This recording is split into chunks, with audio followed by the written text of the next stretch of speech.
बिहार में आज हम बात करेंगे अरुणिमा कुमारी से। अरुणिमा कुमारी महिला विकास मंच की नेशनल प्रेसिडेंट हैं और पटना से हैं। जी, बेसिकली मैं पटना से ही हूँ। जी, अरुणिमा जी, सबसे पहले तो आपका बहुत बहुत धन्यवाद हमारे चैनल में आने के लिए। और शुरुआत करेंगे अब शेल्टर होम से ही। गायघाट पटना के जो शेल्टर होम की घटना घटी, और घटना जब घटती है तो वहाँ की जो लड़कियाँ हैं वो आपकी सोसाइटी या ट्रस्ट जो है, जो आप संस्थाएं चला रही हैं, वो कैसे अप्रोच करती हैं और आप उनका किस तरीके से हेल्प करती हैं? देखिए, अप्रोच जहाँ तक ये शेल्टर होम की जो गुड़िया है, उस लड़की का हम लोग से मिलना, तो हमारी जो संस्था है महिला विकास मंच, वो काउंसलिंग करती है। और ये हमेशा हर सैटरडे हम लोग काउंसलिंग रखते हैं, ताकि अलग अलग जगह से, पूरे बिहार से यहाँ पे आते हैं लोग और उनकी जो भी समस्या होती है उसका समाधान करते हैं। तो हमारी जो है लीगल एडवाइज़र जो मीनू हैं, इसका देख रही हैं, उन्होंने ही ये गुड़िया को लेके आया होता, क्योंकि वो लॉयर हैं और उस तरह से आपस में मोहल्ले में अगर झगड़ा उगड़ा कुछ होता है तो उस केस को वो देखती हैं जी। तो उसी दौरान वो गुड़िया को हमारे ऑफिस लेके आई थी। मैटर कुछ अलग वो बोल पा रही है, नहीं पा रही है, तो इसलिए गुड़िया बोली कि चूंकि ये लोग काउंसलिंग करती है तो ये और बातें निकलेंगी, हमारे पास लेके आई। हम लोग जब बैठे, हमारा पैनल है, फाइमा जी हैं, मैं हूँ, उषा जी हैं, वीना भाभी, मीना जी, जो वीना मानवी जी हमारे राष्ट्रीय संरक्षक हैं, तो हम लोग सारे लोग बैठे हुए थे। और बात अगर किसी एक व्यक्ति का होता है, किसी एक व्यक्ति विशेष अगर गुड़िया के बारे में होता, तो हमारा स्ट्रैटेजी अलग होता है। हम लोग क्या करते हैं, एक लड़की अगर परेशान है तो उसको हम लोग सक्षम बनाए, उसके लिए हम लोग मेहनत करते हैं। कोई एक स्किल हर व्यक्ति में होता है, उसको और तराशते हैं और उसको काम में लगा देते हैं कि हाँ चलो वो अपनी जिंदगी अच्छी जिए। लेकिन अगर समूह की बात निकल के आई तो हम हिल गए। लगा कि बहुत सारी लड़कियों का मैटर है और ये एकदम इन्वेस्टिगेशन वाला है, जो हम लोग भी नहीं सक्षम है करने में, तो चलो ये प्रशासन को दे देते हैं। बात यहीं से थी और हम लोगों ने बड़े सौम्य तरीके से ये काम किया भी। हम लोग बहुत अच्छे से देते गए, करते गए, आगे बढ़ते चले गए। और जैसे वीना जी हैं, चूंकि इनके काफी सारे फॉलोवर्स हैं, बहुत सारा इन्होंने केस को सॉल्व किया है। और हम लोग देखिए, किसी बाहर से मीडिया को नहीं बुला के, ये एफबी पे लाइव होती हैं, ऐसे लोग काफी 1,18,000 फॉलोवर्स हैं इनके। तो होता है ना, इतने सारे लोग हैं, आगे बढ़ते गया, मीडिया भी इसको कवर करते चली गई और मैटर इतना हाईलाइट हो गया। लेकिन ये न्यायालय ने खुद संज्ञान लिया, तो हम बहुत सम्मान करते हैं, बहुत आदर करते हैं, क्योंकि बहुत अच्छा लगा कि अगर एक समूह परेशान है तो देखने वाला कोई तो है। और अभी बहुत अच्छा लगा कि प्रशासनिक में जो भी हैं वो लोग बहुत अच्छे से इसका इन्वेस्टिगेशन कर रहे हैं। तो सरकार का आपको सहयोग मिल रहा है? सरकार का हम ना तो हम जा रहे हैं, ना हम बोल पा रहे हैं। अब जब माननीय न्यायालय इसमें खुद संज्ञान लिए और वो देख रहे हैं, तो जब हमारे गार्जियन देख रहे हैं तो हम बोलने वाले फिर कौन होते हैं? तो गार्जियन को करने देते हैं ना, वो देखेंगे। और जो हमें लग रहा है, जिस तरह से इन्वेस्टिगेशन में, चूंकि हमारे ही पास लड़की है, तो हम बहुत ज्यादा अच्छा लग रहा है कि वो तरीके से कर रहे हैं जी। प्रशासनिक लोग बहुत अच्छे हैं, बहुत अच्छे तरीके से कर रहे हैं वो लोग इसका। बिहार में कहाँ पर आपकी संस्था काम कर रही है? देखिए, बिहार में हम लोग मोस्टली 17 जिलों में हमारा है, लेकिन पूरे देश में हम लोग 5 राज्यों में बहुत सक्रिय रूप से काम चल रहा है हमारा जी। जिसमें हमारा बिहार है, झारखंड है, दिल्ली है, यूपी है, कोलकाता है। इसके अलावा हमारा छत्तीसगढ़ है, महाराष्ट्र है, केरल में, कोयम्बटूर में, बहुत सारे जगहों में हमारी। अभी चूंकि कोरोना काल में हम लोग थोड़ा डिस्टर्ब हुए हैं, नहीं तो और भी गठन हो जाता। लोग काम कर रहे हैं, अब जाके हमें उन्हें वहाँ गठित करके सुचारू रूप से कैसे चलाना, क्योंकि हमारे भी कुछ प्रोटोकॉल है महिला विकास मंच के, हम वो बताते हैं तब वहाँ करते हैं। लेकिन अभी फिलहाल 5 राज्यों में बहुत अच्छा काम चल रहा है, लोगों को लाभान्वित कर रहे हैं हम सब, सारी महिलाएं मिलके। ये सारी महिलाएं मिलकर ही सारी फंडिंग होती है या कहीं बाहर से भी आपको फंडिंग होती है? देखिए, ये चूंकि ये जब स्टार्ट हुआ है तो कहीं ना कहीं ये वीना मानवी जी हैं जो हमारी राष्ट्रीय संरक्षक हैं जी। जिन्होंने मतलब बहुत करीब से देखा है कि प्रताड़ना क्या है और एक कुछ लोगों को संग्रहित किया कि इस प्रताड़ना से निजात दिलाने के लिए धीरे धीरे ये संगठन इतनी बड़ी संख्या में हो गई, इतना बड़ा स्वरूप ले लिया। तो आज के डेट में हम लोग जितनी महिलाएं उसमें जुड़ते हैं, एक छोटा वो भी सक्षम रूप से सहयोग राशि है जो फॉर्म भरने के लिए हम लोग एक सहयोग राशि आप अपने इससे आप दे दीजिए, उसमें भी फिक्स्ड है आपको इतना इतना इतना देना है, वो जुड़ते हैं। एक तो ये है। दूसरा, सक्षम महिलाएं हैं, बिजनेस वुमेन है, सब लोग अपना अपना काम कर रही हैं। तो जैसे कोई प्रोजेक्ट करना होता है तो सब लोग अपने अपने पॉकेट से निकालती हैं। जो हम लोग कुछ राशि को पहले पिज्जा खाने में लगाते थे और इधर उधर में लगाते, वो हम लोग महिला विकास मंच में लगा लेते हैं। कितना लोगों का समर्थन मिल रहा है आपको? बहुत ज़्यादा मतलब हम लोग जहाँ जाते हैं बहुत ब्लेस्ड है महिला विकास मंच की सभी महिलाएं। और हम लोग धीरे धीरे नए नए तरीके से भी जितना इसमें आधुनिकरण कह सकते हैं, इसलिए कि लेडीज को केवल हम लोग प्रताड़ना से निजात दिलाना ही हमारा काम खत्म नहीं होता है, वहीं से हमारा शुरू हो जाता है। क्योंकि फिर उनको आप नहीं लाइन लेंथ दिखाइएगा तो फिर वो क्या करेंगी, तो वहां से हम स्टार्ट हो पाए।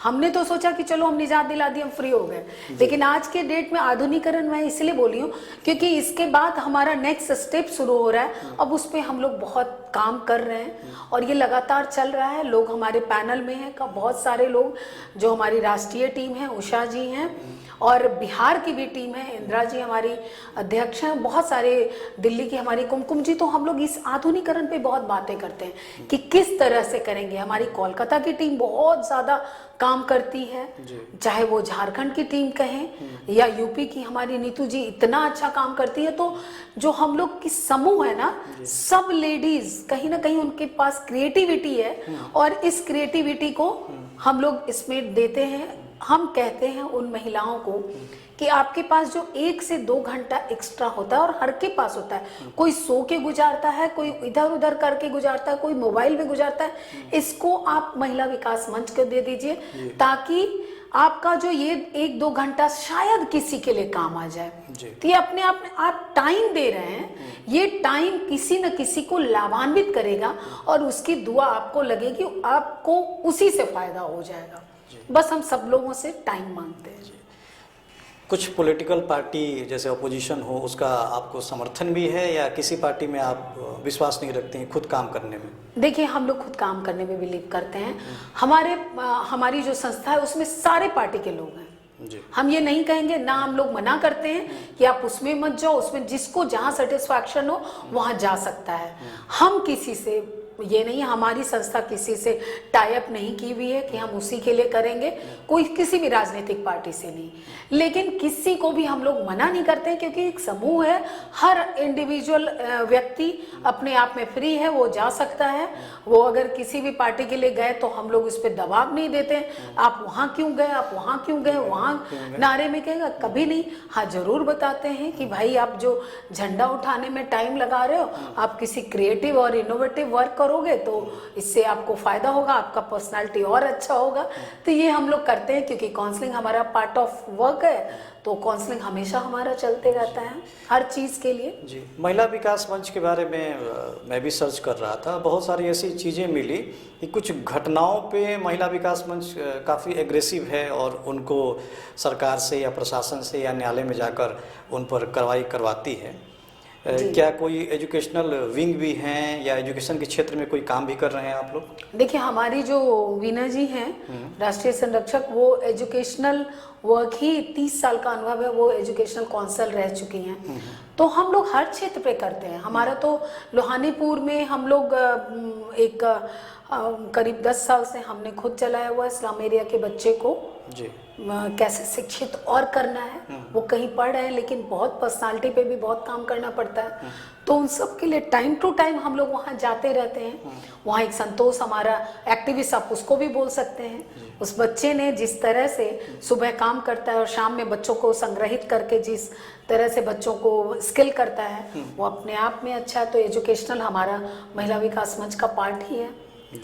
अलावे महिला विकास मंच अगर आप कहेंगे तो एग्रेसिवली अगर कर रही है तो हमारा मेन फोर्टे डोमेस्टिक वायलेंस में ही है, क्योंकि प्रताड़ना अगर खत्म होता है, चाहे वो किसी भी तरह का है, ये घरेलू हिंसा है कि डोमेस्टिक वायलेंस मैं बोल रही हूँ, तो वो पुरुष का भी होता है, महिला का भी होता है। जब हम लोग महिलाओं के लिए काम करने आगे निकले तो हम लोगों ने पाया कहीं ना कहीं पुरुष भी बहुत प्रताड़ित हैं जी। कहीं होता है अधिकारों का दुरुपयोग भी हो रहा है, तो हम लोगों ने देखेंगे तो आप लोगों ने पुरुषों की भी हेल्प की। आपने देखा होगा हमारा जो टैगलाइन है, महिला एवं पुरुष पे हो रहे अत्याचार, तो हमने टैगलाइन लगाया और आज पुरुष के लिए भी, और हमारे पास बहुत सारे प्रताड़ित पुरुष आते हैं और उनको हम लोग न्याय दिलाते हैं। भाई लड़कियों को भी समझाते हैं सौम्यता से रहो, अच्छे से रहो। हम चाहे जितना काम कर ले, घर बसाने वाली तो हम ही होते हैं, कितना भी आपको संभालने वाले हम ही होते हैं, और हम रहेंगे तभी अच्छा प्यार और घर बसेगा। तो उस पर भी हम लोग काम करते हैं, क्योंकि हम लोग केवल ऐसा हाव और ये वो नहीं, एकदम ग्राउंड वर्क करते हैं। जीरो ग्राउंड पे हमें लगता है हम अब अपने मुंह से अपनी बड़ाई करना कितना अच्छा होगा, लेकिन महिला विकास मंच एकदम जीरो ग्राउंड पे काम करती है। हर तरीके से लेडीज और पुरुष को स्किल करने का काम करती है, और जितने हमारी समझ है हमारे, और एक से नहीं जो हमसे नहीं समझते हैं, बहुत सारे हमारे पैनल में बोला तो मैंने तरह तरह की महिलाएं हैं, और सब लोग स्वेच्छा से जुड़ती हैं जी। कितने पैनल में लोग हैं आपके? वो भी हम आपको, क्योंकि अलग अलग जिला में अलग अलग मतलब हाँ, ये जो मेन पैनल है आपका उसमें हमारे ये जो राष्ट्रीय टीम में है हम लोग 11 लोग हैं, जैसे पुरुष भी हैं, महिला भी हैं। हमारे पंकज जी हैं, शशिधर जी हैं, स्वास्थ्य देखते हैं, अलग अलग विंग बनाया हुआ है हमने। अब कई लोग स्वास्थ्य से रिलेटेड आते हैं, अपर्णा नाग है, वो बहुत सारे लोग मेडिसिन के लिए करते हैं, तो फिर उनको बोलते हैं। तो ये हमारा पैनल है। शबनम है, बिहार का देखती है।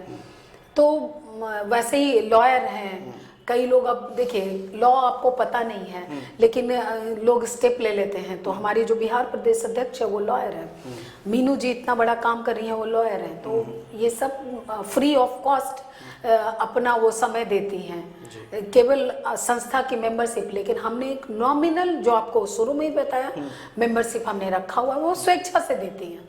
वो किसी तरह का दबाव नहीं है, आप जितने सक्षमता है वो वही कीजिए, और आपको आने की इच्छा है तभी हमारे इस संस्था में आइए। कोई जोर जबरदस्ती हमारी संस्था में नहीं होता है। ये थी अरुणिमा जी, महिला विकास मंच की प्रेसिडेंट हैं।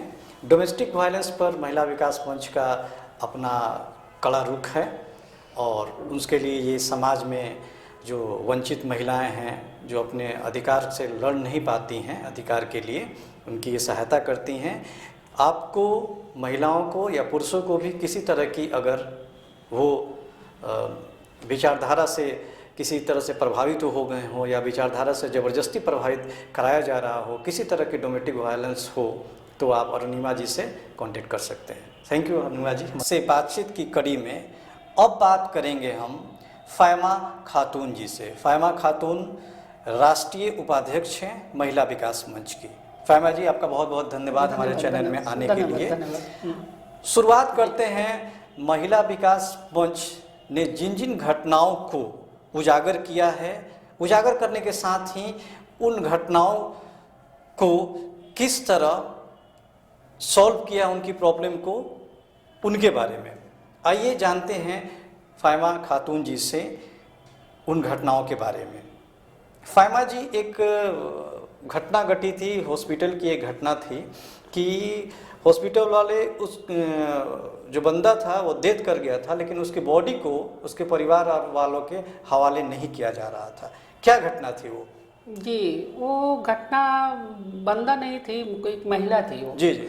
हाँ, वो आपको इधर नीतीश कुमार जी के घर की तरफ गांव के साइड की कोई वो महिला थी जी जी जिनके 2 बच्चे थे और वो महिला को डॉक्टर रेफर पटना किया और एम्बुलेंस वाले के जो आजकल वो उनकी दलाली है तो वो दलाली के द्वारा क्या किए कि लोग वो प्राइवेट हॉस्पिटल में कंकड़बाग में रख दिए। हॉस्पिटल का नाम नहीं बताना चाह रहे हैं क्योंकि हाँ तो वो रख दिए। उसके बाद 2 दिन तक रहे, उसके बाद उनको बोला गया कि उनकी ऑपरेशन होगी, फिर उनकी ऑपरेशन नहीं हुई, बाद में महिला वहाँ डेथ कर गई जी। उसके बाद वो क्या किए कि उनको 1 लाख रुपया वो जमा कर चुके थे ऑलरेडी, हॉस्पिटल वाले करवा लिए थे जी। उसके बाद वो क्या किए कि फिर उनका वो बॉडी वो बोले, उनके कुछ लोग आए बोले कि भाई हम पेशेंट से मिलना चाह रहे हैं। पेशेंट मर चुका था और वो मिलने नहीं दे रहे थे, बोल रहे थे कि आप 1 लाख रुपया जमा किए हैं, आप 70-75 रुपया और जमा कीजिए तो हम आपको बॉडी का पेशेंट का ऑपरेशन कर देंगे जी। तो उसमें कोई तेज तराक थे तो बोले एक बार मिल लेते हैं तो हम पैसा जमा कर देंगे। गए तो बॉडी उस काम नहीं कर रही थी तो फिर वो लोग चिल्लाहट करे, हल्ला वाला करे, फिर वो लोग हॉस्पिटल वाले बॉडी दे नहीं रहे थे कि नहीं सो आपका पेशेंट नहीं हो गया है, आप 1 लाख रुपया जमा कीजिए और तब हम बॉडी देंगे। उसके बाद कहीं से पता चला महिला विकास मंच के बारे में, उन्होंने कॉल किए तो मैं बीना जी गाड़ी उठाई गई वहाँ। जाने के बाद तो हॉस्पिटल में जाके पूछे से क्या मैटर है सब बताए, फिर उनके परिजन रो रहे थे। हाँ तब फिर हम लोग हॉस्पिटल वाले को समझा बुझा के बोले देखिए गरीब आदमी है, आप इसको 1 लाख रुपया कम से कम दे दीजिए कि 2 बच्ची जो उनकी है जो माँ छोड़ के जा रही है उसका भरण पोषण हो जाए। तो हॉस्पिटल वाले ने हम लोग की बात माने और उनको 50,000 का चेक दिए और बॉडी दे दिए। यही महिला विकास मंच करती है जी। सेकंड एक घटना थी आपको कि एक महिला थी, उनका शौक था लेकिन वो बोलते हैं ना कि कुछ गुंडे मवाली होते हैं एरिया में जो रंगबाजी मांगते हैं, तो उस महिला को काफ़ी प्रताड़ित किया गया, उसके साथ गंदी हरकतें की गई। लेकिन उस महिला ने महिला विकास मंच से सहयोग मांगा और आज वो एक अच्छे डेजिग्नेशन पर भी हैं महिला विकास मंच में। क्या घटना थी वो? हाँ घटना थी पिछले साल की जी। तो उस पे वो एक उनकी मतलब इसकी दुकान है, क्या बोलते हैं, पूजा और भगवान जी के कपड़ा वपड़ा रखती हैं। अच्छा, हाँ अच्छा। उसकी दुकान है, कॉस्मेटिक की है, मल्टी दुकान है उनकी। अच्छा। और वो उनको भी कहीं से पता चला कि महिला विकास मंच में जाएंगे तो हमको न्याय मिलेगा। तो उनकी घटना थी कि वो बगल के कोई दुकानदार थे कि जो उनकी दुकान चलती थी उनसे उनको देख के बर्दाश्त नहीं होता था, बस वो कि आए दिन कुछ ना कुछ उनसे नुक्सबाजी करते थे। उसके बाद वो क्या किए कि एक दिन का घटना हुआ कि वो मारपीट कर दिए और पुरुष होकर महिला को मारे। हाँ और उनकी बेटी को भी मारे, वो पूरा खून बून आ गया, लदर वदर थे। थाना में महिला गई, कोई सुनवाई नहीं हुआ। फिर हमारे पास कॉल आया, फिर हम लोग गए, हमारी टीम गई। जाने के बाद में महिला को उनको फिर हम लोग जो पुरुष थे उनके यहाँ गए, जो मारे थे उनके यहाँ गए। जाने के बाद में उनसे बात हुई, वो तो भाग गए, डर से चले गए। फिर थाना में हम लोग गए, वो घटना है दानापुर की। फिर थाना में गए, थाना में जाकर बोले कि फिर थाना वाले केस नहीं ले रहे थे क्योंकि वो दबंग थे, उनकी केस नहीं ली जा रही थी। तो थाना से भी हम लोग को होगी भगझक कि जब कोई गरीब आएगा तो आखिर उसका क्यों नहीं सुनते हैं आप लोग। जी। उसके बाद थाना वाले भी थोड़ा वो फिर उनको डरा धमका के आज वो महिला खुद चल कर आकर और हमारे महिला विकास मंच की वो पटना की अध्यक्ष है और आज बहुत सशक्त, बहुत अच्छा काम कर रही है। और आज देखिए कि वो महिला के को इर्द गिर्द नहीं घूमते हैं। जी, ये फ़ैमा खातून जी थी और महिला विकास मंच ने कुछ जो काम किए थे इन्होंने गिनाया है। फ़ैमा जी, हमारे स्टूडियो में आने के लिए आपका बहुत बहुत धन्यवाद।